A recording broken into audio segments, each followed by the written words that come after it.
In every corner of human life, there is a hidden enemy we spend our days trying to control, suppress, or eliminate. We call it chaos, uncertainty, bad luck. We think of it as the storm outside the window, threatening to shatter the fragile order we've worked so hard to build. And yet, what if I told you that this enemy is not an enemy at all? What if it is the very force that makes life grow, that gives birth to innovation, resilience, and meaning? Nassim Taleb, in his reflections on probability, uncertainty, and human fragility, offered us an uncomfortable truth. Life is random. Not just a little random, but profoundly, unavoidably, endlessly unpredictable. And instead of resisting this fact, instead of fighting to lock it away, Taleb insists that we must do something radical: embrace randomness. At first, this sounds reckless. To embrace randomness feels like surrendering control, like letting the waves carry you into the abyss. But what Taleb discovered is that the more we fight against the randomness of life, the more fragile we become. The more we try to impose order on what cannot be ordered, the more unprepared we are when the unexpected strikes. Think of it this way. A candle fears the wind, but a fire grows stronger with it. The wind extinguishes the fragile flame, but it feeds the blaze that knows how to use it. Randomness is that wind. Most of us live like candles, trembling in fear, hoping for calm air. But Taleb asks, what if we became fire? What if instead of shielding ourselves from uncertainty, we allowed it to fuel us, shape us, and reveal to us possibilities we could never predict? This is not just philosophy. It is biology, history, psychology, and survival. From the random mutation that gives birth to new life, to the accidental discovery that revolutionizes medicine, to the sudden crisis that forces societies to evolve, randomness is the architect behind the very structure of existence. And yet, our instinct is to deny it. We build systems to make the world predictable. We write forecasts. We design financial models. We cling to routines. We crave certainty. But no matter how tightly we hold on, life continues to break our expectations. The truth is this: randomness is not something we can escape. It is something we must learn to dance with. In this series, we will explore exactly what it means to embrace randomness, to move from fragility to what Taleb called antifragility, the rare state not just of resisting shocks, but of thriving because of them. We will see why our obsession with control makes us weaker, how randomness secretly shapes our greatest breakthroughs, and how you can learn to live in a way that turns uncertainty into strength. If you have ever felt crushed by events you did not see coming, if you've ever asked yourself why life seems so unpredictable, if you've ever wondered how some people not only survive chaos, but actually become stronger because of it, this journey may change the way you see the world forever. Because life will never stop being random. The question is, will you keep fearing it, or will you finally embrace it? We live in a world obsessed with prediction. Economists issue forecasts as if the future could be calculated. Politicians promise stability as if society could be engineered. Even in our personal lives, we cling to plans, calendars, and routines, hoping that structure will protect us from the unknown. But here is the uncomfortable truth. Control is an illusion. Consider the financial crisis of 2008.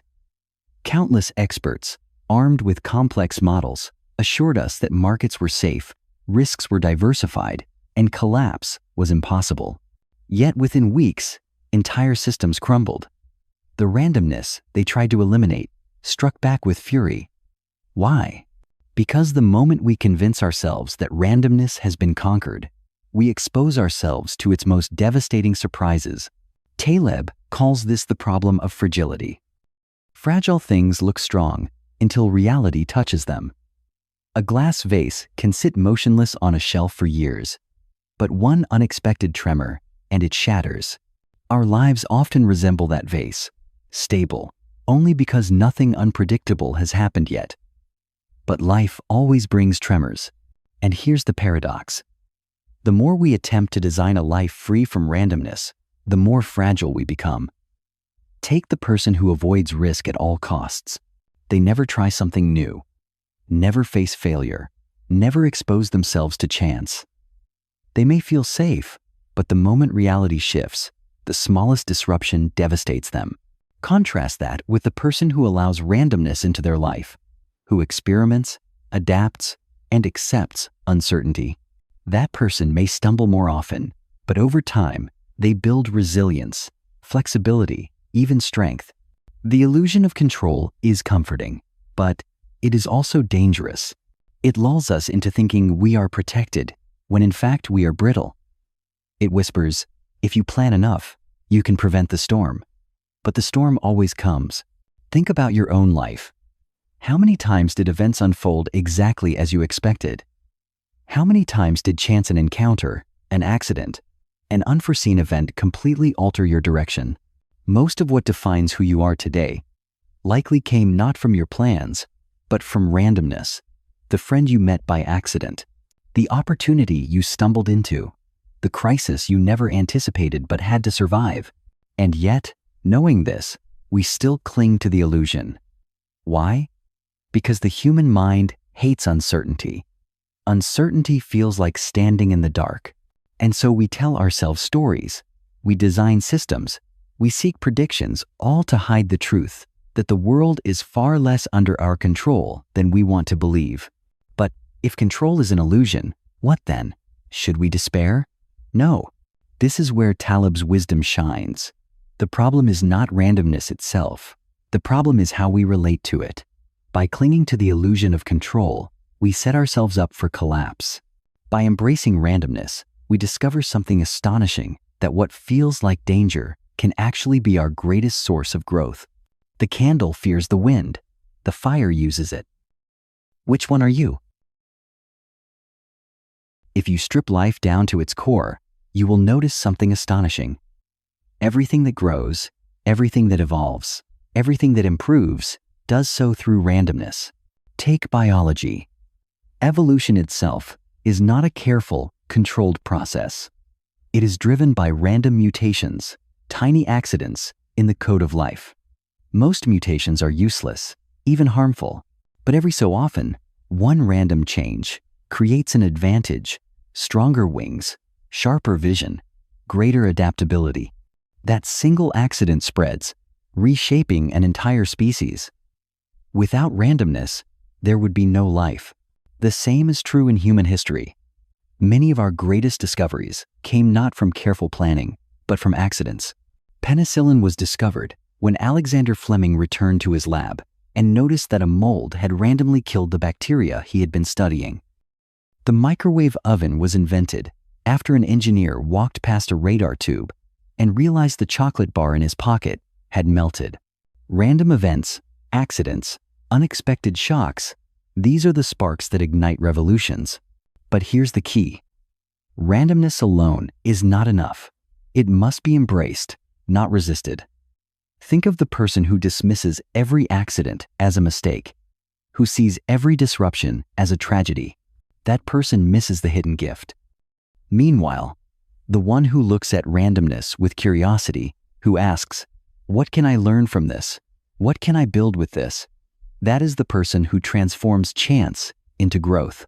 This is why Taleb insists that randomness is not just a source of danger, but the source of growth itself. Because it is only through the unexpected that we are forced to adapt, to rethink, to become something more than we were. Imagine lifting weights. The muscle grows not because of comfort, but because of stress, tiny tears in the fibers that heal stronger. Life works the same way. Randomness tears into us. A lost job, a sudden crisis, an unforeseen obstacle. In the moment, it feels like destruction. But if we embrace it, if we let it shape us, we emerge stronger, sharper, more alive. And notice, it's not just individuals. Entire civilizations grow through randomness. The fall of one empire creates space for another. A sudden catastrophe forces new technologies, new alliances, new ways of life. History is not a straight line, carefully planned. It is jagged, chaotic, filled with detours and accidents. And yet, through this chaos, humanity evolves. The problem is not randomness. The problem is fragility. A fragile system breaks when randomness strikes. A resilient system resists. But an antifragile system, the rarest of all, actually benefits.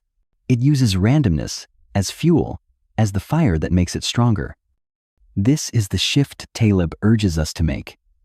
To stop treating randomness as an enemy to be feared and start seeing it as a teacher, a trainer, a sculptor. Every accident, every disruption, every surprise is shaping you into something tougher, wiser, more capable. So the question is not whether randomness will touch your life. It will. The question is, will you allow it to destroy you, or will you allow it to grow you? Most of us think the opposite of fragile is strong. A glass may be fragile, a rock may be strong. But Taleb offers a sharper insight. The opposite of fragile is not strength. It is antifragility. Fragility breaks under stress. Resilience resists stress, but antifragility needs stress. It grows from shocks, uncertainty, and disorder. Think of your body. If you never expose it to randomness, no exercise, no challenge, no strain, it weakens. Muscles atrophy, bones become brittle. But when you introduce stress, lifting heavy weight, running in the cold, fasting for a day, the body doesn't just survive, it adapts, it grows stronger. The stress that could have been harmful becomes nourishment. That is antifragility. The same applies to the mind. A person who hides from discomfort, who avoids failure, who clings to certainty they may feel safe, but their mind grows rigid and weak. The antifragile mind, however, seeks challenge. It welcomes uncertainty, engages with problems, and even uses mistakes as material for growth. Every setback becomes a stepping stone. Consider entrepreneurs.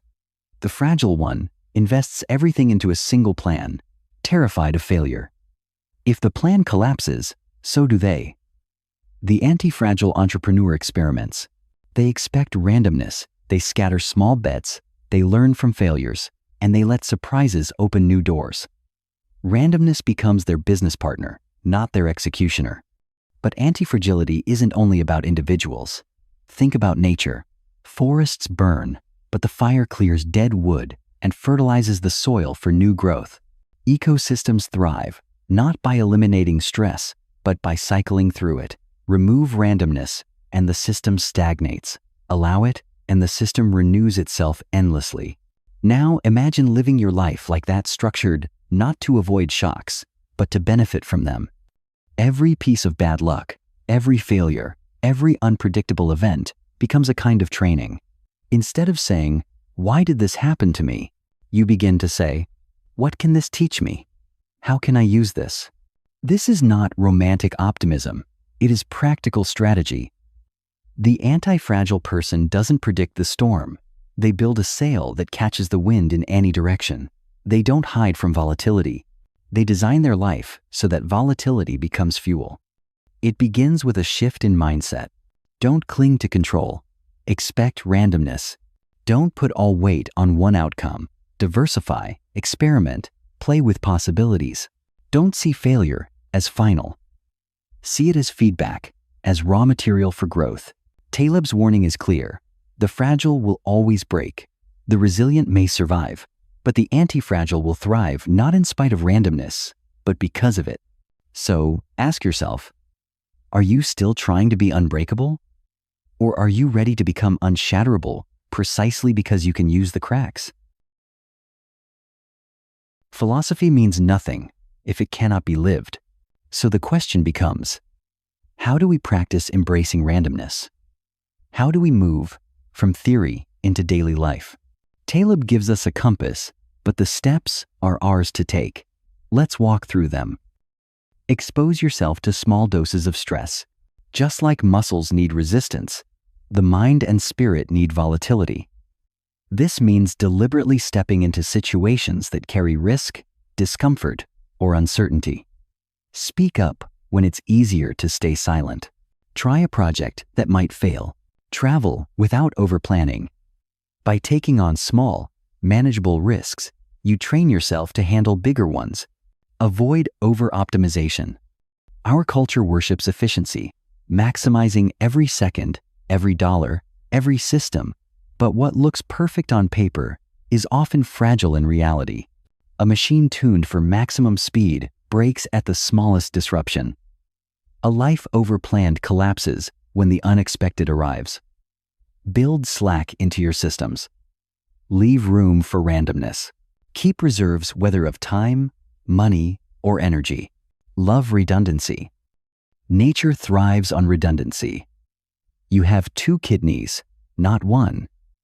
2 lungs, not 1. A backup system in case randomness strikes. Fragile minds see redundancy as waste. Antifragile minds see it as life insurance. Keep backups, build options, diversify your sources of stability. Redundancy is not inefficiency, it is survival. Seek options, not predictions. The fragile person demands certainty. Tell me what will happen. The antifragile person says, I don't need to know what will happen, as long as I have options. Options mean flexibility, the ability to pivot when randomness strikes. You don't need to forecast the future, you need to position yourself so that no matter what the future brings, you can adapt. Use randomness as feedback. Failure is information. A bad outcome is not a dead end, it's a signal. Fragile people run from failure because it bruises their ego. Antifragile people lean in, asking, what is this randomness teaching me? What does it reveal about reality that I couldn't see before? In this way, every shock becomes data. Every disruption becomes wisdom. Play the long game. Randomness punishes the short-term thinker, but in the long term, randomness favors those who stay in the game. Think of investing not just in money, but in health, relationships, creativity. Short-term randomness may hurt you, but if you keep showing up, learning, and adapting, the long-term curve bends in your favor. Welcome surprise. Finally, and most importantly, stop fearing surprise. When life takes an unexpected turn, don't immediately call it bad. Remember penicillin. Remember the microwave. Remember the chance encounter that changed your life. What looks like chaos today may be the seed of tomorrow's greatest gift. Living this way doesn't mean you invite disaster. It means you stop being ruled by the illusion that you can avoid it. Instead, you prepare yourself to benefit from it. Because here's the truth. Randomness will touch you. It will surprise you. It will break your plans. The fragile curse it. The resilient endure it. But the antifragile, they use it. So here we are, at the edge of a truth most people spend their lives avoiding. Life is random. It always has been. It always will be. You can deny it. You can fight it. You can build walls around yourself, stacking routines, predictions, and fragile structures. But eventually, the unexpected will arrive, and those walls will collapse. Or you can do something far braver. You can step into the storm, not as a victim, but as a student. You can embrace randomness. What does this look like in practice? It looks like a mindset, a way of walking through the world. You stop needing to control every outcome. You stop expecting life to obey your plans.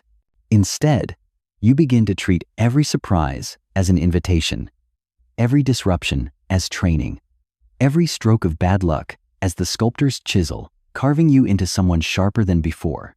Think of the candle and the fire once more. The candle hides from the wind, praying for stillness. But the fire reaches upward, feeding on the gusts, growing taller, brighter, unstoppable. Most people live like candles, fragile, afraid, waiting for life to leave them untouched. But to embrace randomness is to become fire, to let uncertainty make you stronger. And here's the paradox. When you embrace randomness, you don't become reckless, you become wise. You don't become weaker, you become unshatterable. Because once you stop needing the world to be predictable, you are never surprised when it isn't. Once you stop fearing the unknown, The unknown becomes your ally. The Stoics said, "The obstacle is the way." Taleb reminds us, "The random is the way."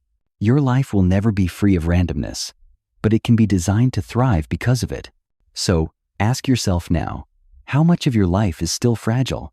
How much of your identity depends on things going exactly as planned? What would it look like to shift, to welcome randomness as fuel instead of fearing it as fire? Because the truth is, the storm is already here. The waves are already rising. You can grip the wheel until your knuckles turn white, praying for calm seas. Or you can learn to sail. You can let the wind, no matter how unpredictable, carry you to shores you never imagined. Life is random, always has been, always will be.